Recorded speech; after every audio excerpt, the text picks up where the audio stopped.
Bismillahirrohmanirrohim. Assalamualaikum warahmatullahi wabarakatuh. Alhamdulillahirabbil alamin. Hari ini kita dipertemukan kembali dalam pembelajaran jarak jauh Bahasa Sunda kelas 6 pekan keempat bersama saya Ibu Yanti Frida Dina Pangajaran 2. Silahkan dipersiapkan buku paketnya. Kalian bisa buka halaman 18. Di situ ada teks argumentasi dengan judul Aneka Budaya Nusantara. Silahkan dibaca. Di bawahnya ada kamus alit, kalian bisa memahami isinya. Kemudian di halaman 20 ada pancen mandiri untuk mengukur sejauh mana pemahaman kalian terhadap teks. Adapun dalam slide berikutnya, kita akan lebih mendalami tentang wangun kalimah aktif. Dina wangun kalimah aktif, aya contoh kalimat mangga disimak. Mamah, mangku, ade. Dina kalimah ieu aya 3 kecap atau ada 3 kata. Ini kata yang pertama, ini kata yang kedua, dan ini kata yang ketiga. Kata yang pertama ini berperan sebagai subjek kalau dalam bahasa Indonesia. Kalau dalam bahasa Sunda disebutna jejer. Mangku disebutna predikat atau pekerjaan. Dina bahasa Sunda disebutna caritaan. Ade disebutna objek. Jadi ieu jejer, ieu caritaan, ieu objek. Mamah jejer, mangku caritaan, ade objek. Mamah mangku ade, saha nu mangku ade? Mamah. Jadi siapa yang bekerja? Siapa yang melakukan pekerjaan? Ya, mamah. Karena subjek atau jejernya melakukan pekerjaan, maka ini disebut kalimah aktif. Mamah, mangku, ade. Jejer melakukan sesuatu terhadap objek. Maka ini disebutnya kalimah aktif. Kita akan bandingkan dengan kalimat berikutnya di wangun kalimah pasif. Nah, ade dipangku ku mamah. Kita amati dulu peran masing-masing. Ade sebagai jejer atau subjek, dipangku sebagai caritaan atau predikat, dan ku mamah sebagai objek. Jadi masing-masing punya peranan ya sebagai jejer, caritaan, objek. Saha atau siapa yang melakukan pekerjaan? Betul, yang melakukan pekerjaan mamah. Terus ade? Nah, ade adalah yang terkena pekerjaan tapi dia disimpannya sebagai subjek.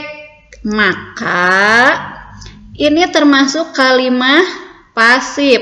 Sabab jejerna kakenaan ku pagawean objek atau subjek mendapatkan perlakuan dari objek.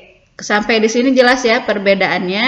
Kita amati apakah wangun kalimah itu bisa diubah tina kalimah aktif jadi pasif atau tina pasif jadi aktif. Mari kita lihat. Mamah mangku ade. Ini kalimat apa? Aktif. Subjek melakukan pekerjaan kepada objek. Coba kita ubah. Nah, objeknya kita ubah menjadi subjek atau jejer. Jejernya kita ubah menjadi objek. Dan caritaannya kita ubah katanya sedikit bentuknya. Coba kita lihat. Ade objek jadi subjek. Objek jadi jejer. Mamah jejer jadi objek. mangku, caritaan tetap jadi caritaan, hanya dia berubah bentuknya. Kalau ini mangku aktif, kalau ini dipangku pasif. Jadi untuk mengubah bangun kalimat dari kalimat aktif menjadi pasif, hanya mengubah posisi objek menjadi subjek, subjek menjadi objek, dan caritaan diubah dengan menambah awalan di, ditambah dengan kata dasar. Nah, mari kita lihat contoh berikutnya. Dudi beli buku di toko. Dudi sebagai jejer, betul. Meli sebagai caritaan, buku sebagai objek. Ti toko sebagai, ya, ti toko ini berperan sebagai keterangan tempat. Kita lihat bagaimana bentuk kalimat pasifnya. Berarti bukunya pindah ke depan, dudinya pindah ke belakang, melinya berubah menggunakan awalan di. Bu, yang ini di mana disimpannya? Karena ini keterangan tempat, boleh tetap disimpan di belakang. Maka bagaimana bunyinya?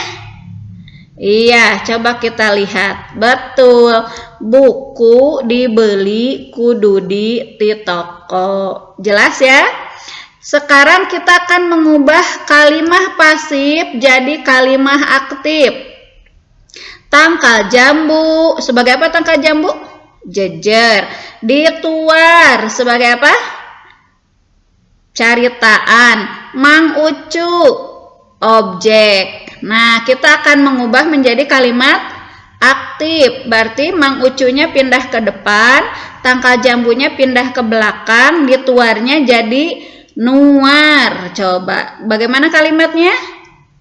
Iya, Mang Ucu nuar tangkal jambu. Ini artinya tangkal pohon jambu ditebang oleh Mang Ucu. Mang Ucu menebang pohon jambu. Nah, ini kataku digunakan pada kalimat pasif untuk melengkapi kata. Jadi, ku ini artinya kurang lebih oleh. Jadi, pohon jambu ditebang oleh Mang Ucu. Nah, Bu, ku-nya kemana? Kok diaktif menjadi hilang? Karena di sini tidak diperlukan. Jadi, tidak dipergunakan kata ku. Mang Ucu nuar tangkal jambu. Jelas ya? Ya. Sekarang kita akan beralih ke contoh caritaan atau predikat dina kalimah aktif jeung dina kalimah pasif. Cobi urang tinggal. Anu kalimah aktif misalnya nyieun. Nyieun itu kalau dalam bahasa Indonesia membuat. Kira-kira pasifnya jadi apa? Dijieun, artinya dibuat. Betul. Kalau ngarautan, jadi dirautan. Biasanya dengan menggunakan pisau raut ya, supaya lebih halus. Kemudian ngaluluhan. Ngaluluhan itu membentuk tanah liat ya, tanah liat. Misalnya kalau mau membentuk tanah liat menjadi sesuatu, biasanya diluluhan di apa namanya, di gulung-gulung gitu, seperti itu supaya dia kalis gitu ya. Diluluhan kata pasifnya, betul. Nah, selanjutnya manggul. Jadi dipanggul. Manggul itu membawa beban dengan menggunakan bahu, itu manggul ya. Kemudian meresan. Diberesan. Meresan itu membereskan ya, betul. Kemudian ngadamel. Ngadamel itu sama dengan nyieun tapi lebih halus, membuat ya. Didamel, betul. Maos. Maos itu bahasa halus dari maca. Diaos, betul. Ngajingjing. Dijingjing, sama ya, ngajingjing dalam bahasa Indonesia itu menjinjing. Ngawurukan. diwurukan. Ngawurukan itu semacam menasehati atau mengajarkan. Ngawulangkeun, diwulangkeun. Ngawulangkeun itu artinya mengajarkan. Misalnya Bu Prida ngawulang itu ngajar ya. Bu Prida ngawulangkeun perkembangbiakan generatif pada hewan gitu ya. Nah, coba kalian amati di contoh kecap dina caritaan atau predikat dina kalimah pasif.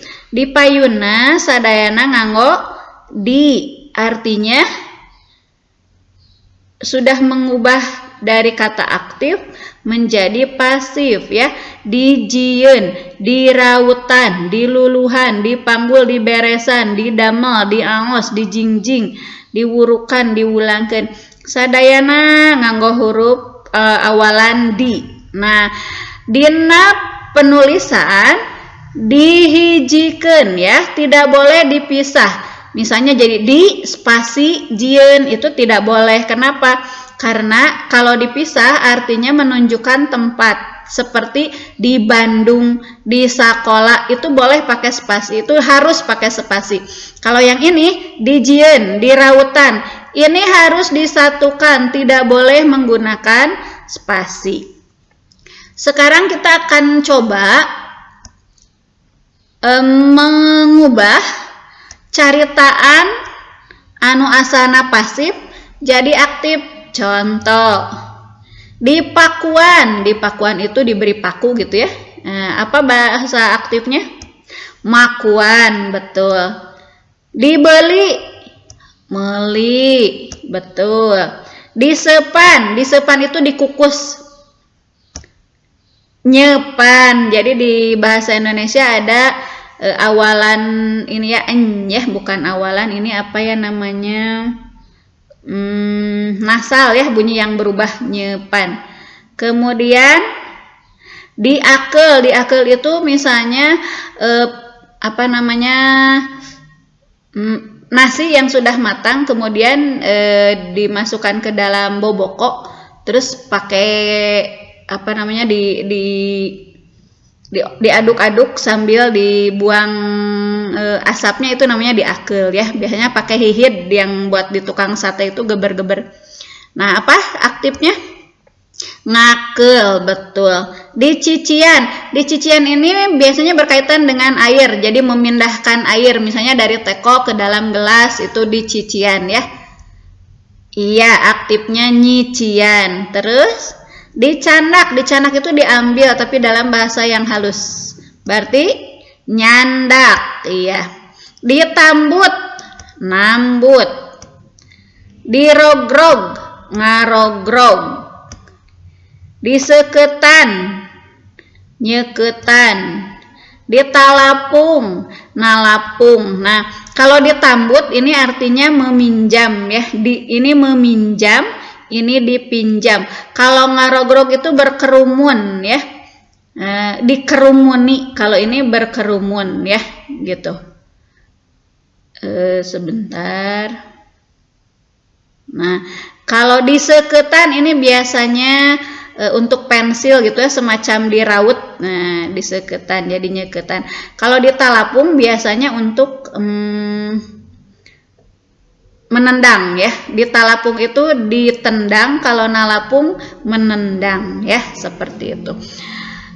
Sekarang kita akan coba mengaplikasikan kata-kata tadi yang ada 20 kata itu yang sudah diubah dari aktif menjadi pasif, dari pasif menjadi aktif dalam sebuah latihan di buku Pangrumat Basa kaca 22, 23 sareng 24. Nah, eta pancen hidup ayeuna nya eta pancen tilu ngarobah wangun kalimah. Anu ngarobah wangun kalimah aya 10 soal ngarobah kalimah aktif jadi pasif. Kata kerjanya tadi sudah kita ubah di caritaan di awal. Kemudian 10 soal ngarobah kalimah pasif jadi aktif menggunakan kata kerja yang sudah kita ubah di slide sebelumnya. Nah, Di mana dikerjakannya? Kalian tulis jawabannya dina kertas atanapi di buku tulis, dikumpulkan dinten Salasa kaping 18 Agustus 2020. Upami aya nu teu tiasa naroskeun ka Ibu atanapi ka Bu Entin sareng Bu Fitri. Demikian pertemuan kita kali ini. Mohon maaf apabila ada kekurangan. Mudah-mudahan pertemuan ini bermanfaat dan diridhoi oleh Allah Subhanahu wa taala. Dengan penuh harap memohon kepadanya kita segera dipertemukan dalam pembelajaran tatap muka di kelas kita yang kita sayangi. Demikian yang bisa Ibu sampaikan. Hatur nuhun kana sagala perhatosanana, hapunten kana samudaya kalepatan. Billahi taufik wal hidayah. Wassalamualaikum warahmatullahi wabarakatuh.